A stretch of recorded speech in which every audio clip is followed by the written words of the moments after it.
So I was trying to think of a way to measure the centering springs on these, and this is kind of a quick way that I thought of doing it. This is a T56 I haven't installed yet. So I have it mounted to where I can put plates of weight on it and see how much weight it takes to move the shifter over for each one.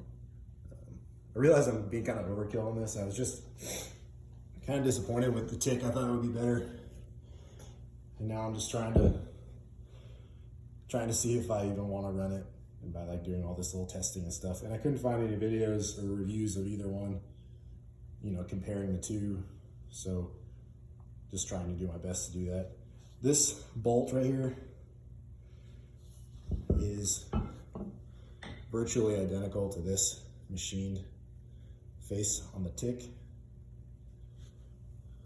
So if you line them up side by side, this and this are, I mean, to the naked, I mean, you can't tell the difference. They're the same height. I'm gonna use these couple washers here to sort of make that surface flat so I can put weights on it. I've already done this test. I already know what to expect. So here we go. This is a 25-pound plate. Not that it really matters. We're just testing to see which one is more, I guess.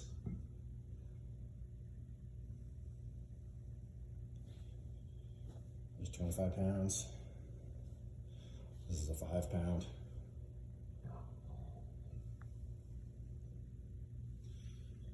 And then these are some washers I have.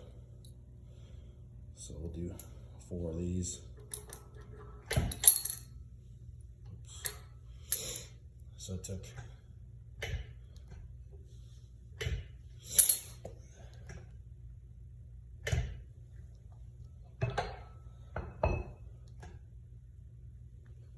a slightly different result earlier, like yesterday when I did this.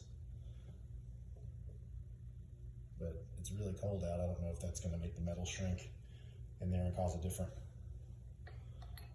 result.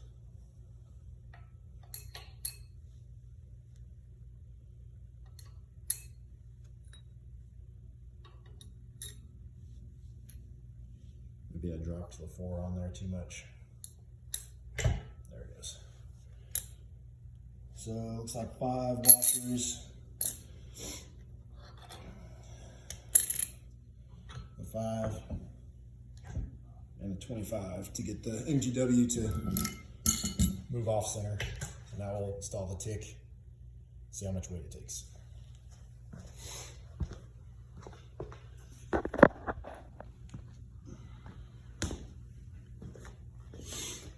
Here's the new tick installed.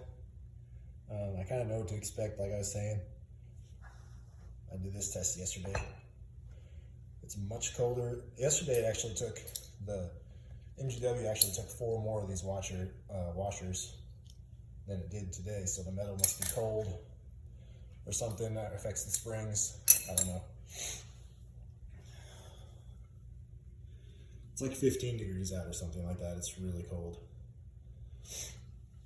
So I don't know if that affects it, but this is just a 25-pound plate. I'm going to put it on here really gently.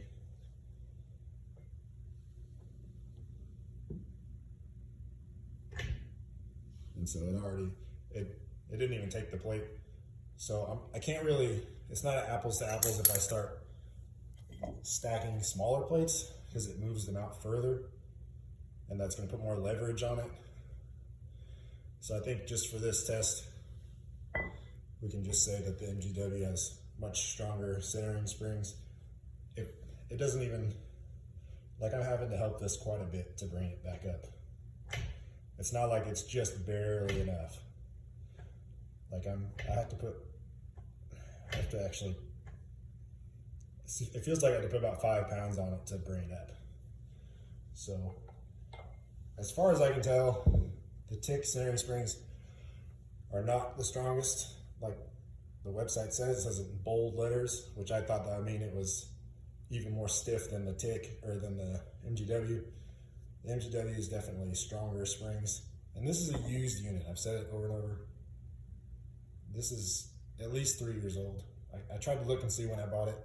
They have a new one now. It's a different color. So I know this is the old one. Anyway, And this isn't saying that it's going to take 25 pounds of force to move this to the side, because the force you're going to apply when you're driving is up here, and you're going to have more leverage.